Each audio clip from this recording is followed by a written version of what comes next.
Meghan Markle va se battre très fort pour contrer le résultat de l'OFCOM qui a tranché en faveur de Piers Morgan, affirme l'experte au Royal Angela Levin. Un expert royal a allégué que Meghan Markle essaierait dans tous les sens de réfuter la dernière décision de l'OFCOM, qui a autorisé ITV à propos des commentaires de Piers Morgan concernant la duchesse. Meghan Markle a déposé une plainte personnelle auprès du régulateur de la radiodiffusion après que l'animateur de Good Morning Britain a déclaré qu'il ne la croyait pas lors de son entretien avec Oprah Winfrey en mars. La biographe royale Angela Levin a affirmé que le désir de la duchesse de gagner était « effrayant » et a affirmé qu'elle « se battrait très fort pour annuler la décision ». S'adressant à l'animateur de GB News Nigel Farage, l'experte royale Angela Levin a déclaré « Ce sera un pas en arrière, mais je suis sûre qu'elle essaiera par tous les moyens de revenir et de se plaindre et de ne pas le prendre. » Nous avons entendu l'autre jour qu'il y avait une rumeur selon laquelle cela brisait sa liberté d'expression et tout ça aussi, donc je pense qu'elle se battra très fort. Nous avons vu la bataille qu'elle a eue contre son père, elle ne lui parlera en aucun cas, même lorsqu'il a essayé de s'excuser publiquement et en privé. Elle a besoin de gagner, elle a vraiment besoin de gagner et c'est ce qui est assez effrayant. L'OFCOM a lancé une enquête sur les propos tenus par Piers Morgan les 8 et 9 mars, les matins avant et après la diffusion de l'interview d'Oprah Winfrey avec le prince Harry et Meghan. Au cours de l'entretien révélateur de 2 heures du couple avec l'animatrice de l'émission de discussion américaine, Meghan a parlé ouvertement de sa santé mentale, révélant qu'elle ne voulait plus être en vie alors qu'elle était enceinte du premier enfant du couple.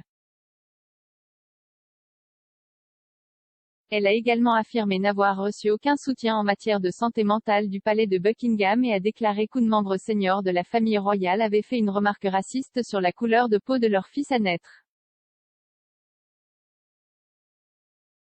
Une fois rejoint par le prince Harry, le couple a évoqué leur rupture avec le prince Charles et leurs difficultés communes avec l'establishment.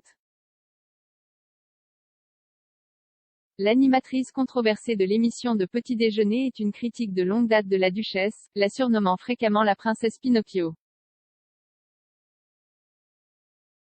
À la suite de l'interview d'Oprah, Piers Morgan a déclaré qu'il ne croyait pas un mot de ce qu'elle a dit et qu'il ne le croirait pas si elle me lisait un bulletin météo.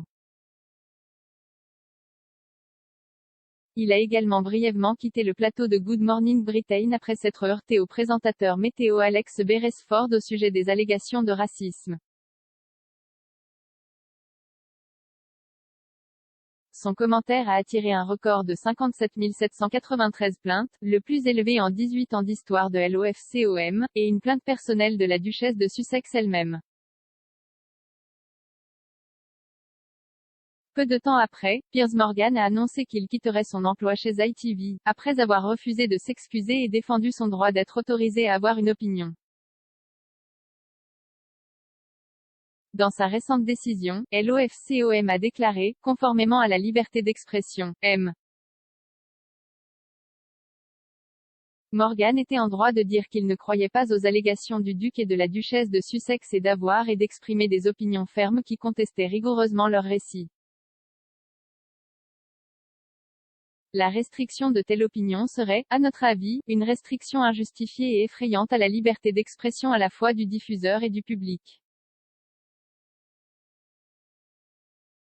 Cependant, le régulateur a déclaré qu'il était préoccupé par ses commentaires sur le suicide et la santé mentale.